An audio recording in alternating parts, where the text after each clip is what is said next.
እንደምናችሁ ምስራቅ እባላለሁኝ። ዛሬ ደግሞ ይዤላችሁ የመጣሁት ፉል እንዴት እንደሚሰራ ነው።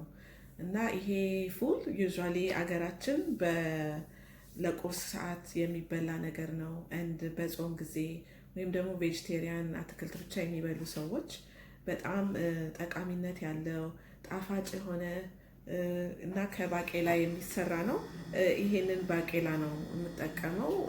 እንድታዩት ከፈለጋችሁ ይሄንን ዩዥዋሊ በብዙ አበሻ ሱቆች ውስጥ ታገኙታላችሁ፣ ወይም ደግሞ እንደዚህ ሚድል ኢስተርን አረብ ሱቅ ውስጥ ይገኛል። እኔ ይሄንን የገዛሁት ወደ ዳላስ አካባቢ ስለምኖር መርፊ ያለው መርካቶ ሱቅ ውስጥ ነው። እናንተም ይሄንን የምትፈልጉ ከሆነ እዛ ልታገኙ ትችላላችሁ። ሌላ ቦታ የምትኖሩ ሰዎች ኤኒ አበሻ ስቶር ብትሄዱ ይሄንን ለመስራት የሚሆን ቢንስ እዛ ይገኛል፣ ባቄላ እና ዛሬ እሱን ላሳያችሁ ነው የፈለኩት። ይሄንን ለመስራት የተወሰኑ ነገሮች ነው የሚያስፈልገን። ባቄላ ያስፈልገናል፣ ሽንኩርት፣ ቃሪያ፣ ሎሚ እና ዘይት ያስፈልገናል። ዘይቱ ደግሞ እኔ የምጠቀመው ዘይት ኦሊቭ ኦይል ነው። እናንተ ያላችሁን ዘይት መጠቀም ትችላላችሁ፣ ግን ኦሊቭ ኦይል ብትጠቀሙ ኦሊቭ ኦይል ከሌሎቹ ኦይል የተሻለና ጠቃሚነት ያለው ዘይት ነው። ሌሎቹ እንደ ካኖላ እንደ ቬጅቴብል ያሉ ዘይቶች ብዙ ጊዜ ባንጠቀም ይመረጣል፣ ግን ከሌለ ምንም ችግር የለውም። ይሄንን ቻነል ለመጀመሪያ ጊዜ ከሆነ ዛሬ መታችሁ የምታዩት ፕሊዝ ሰብስክራይብ አድርጉልኝ። እንደገና ደግሞ ያችን የደወሏን ምልክት ንኳት እና እሷን በነካችሁ ጊዜ እኔ ሬሲፒ በማወጣበት ጊዜ ቪዲዮ በማወጣበት ጊዜ አስቀድሞ ይደርሳችኋል። በጣም አመሰግናለሁ ስለ ሰፖርታችሁ። እና አሁን እስቲ ምግባችንን እንስራ። እሺ፣ መጥበሻዬ ውስጥ ትንሽ ኦሊቭ ኦይል አድርጌያለሁ። ኦሊቭ ኦይል ትንሽ እንደ መሞቅ ሲል ሽንኩርት አንድ ትንሽዬ አነስተኛ ቀይ ሽንኩርት ከትፌ እንደዚህ እያቁላላሁ ነው። ከዛ በኋላ ደግሞ ቲማቲማችንን እናደርጋለን። ይሄ ሁለት አነስተኛ ቲማቲም ከትፌ ነው ያደረኩት እዚህ ላይ። እሱን ደግሞ አንድ ላይ ከሽንኩርቱ ጋር በደንብ አድርገን እናቁላላለን።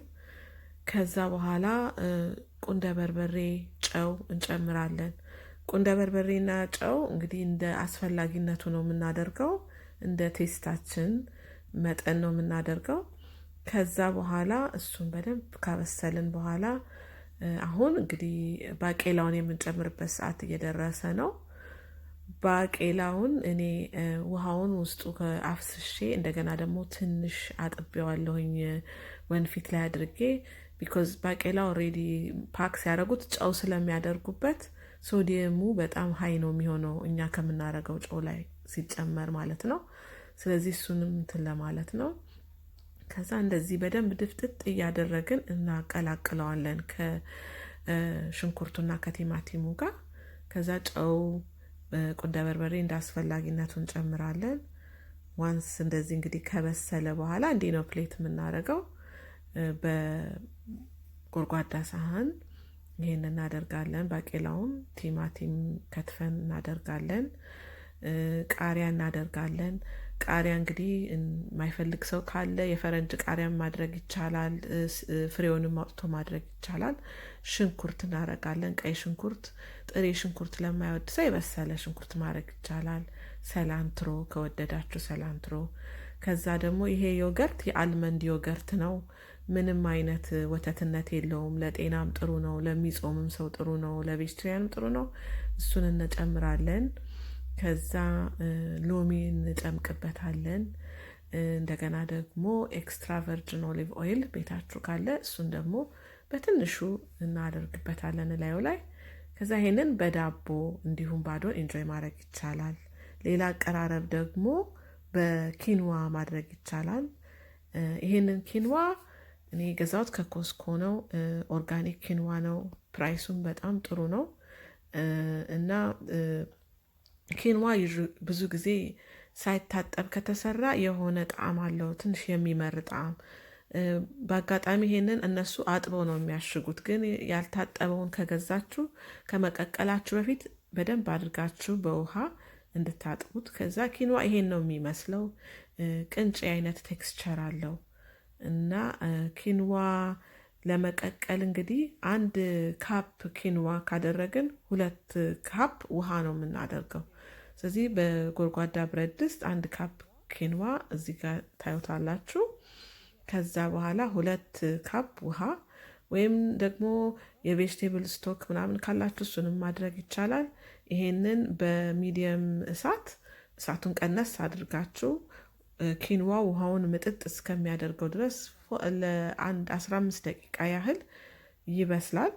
ያ ከበሰለ በኋላ እንደ ብትን ማለት ሲጀምር እሳቱን እናጠፋና በሹካችን ብትን እናደርገዋለን። ከዛ እንዲህ አድርገን ደግሞ እንሰራዋለን ማለት ነው። ጎድጓዳ ሳህን ላይ ኪንዋችንን እናደርጋለን። ከዛ በኋላ ባቄላችንን እናደርጋለን።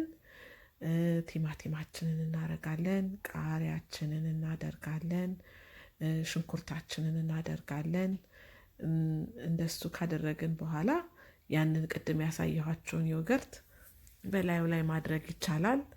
እሱን አድርገን እንግዲህ ሎሚ እንትን ደግሞ ኦሊቭ ኦይል እንደለመድነው እንደ ቅድሙ እናደርጋለን። ይሄንን እንግዲህ ለቁርስ ብቻ ሳይሆን ለምሳም ይዘን መሄድ እንችላለን። ቤታችንም ውስጥ ኢንጆይ ማድረግ ይቻላል። በማንኛውም ሰዓት መበላት የሚችል ነው። በጣም ጤነኛ ምግብ ነው እና በተለይ ወንዱ ልጄ ይሄንን በጣም ኢንጆይ የሚያደርገው ምግብ ነው። እኔም በጣም ወደዋለሁኝ። እንግዲህ በዳቦ ሰርቭ ሲደረግ ይሄንን ይመስላል። እንደዚህ አድርገን እንግዲህ እናጣጥማለን ማለት ነው።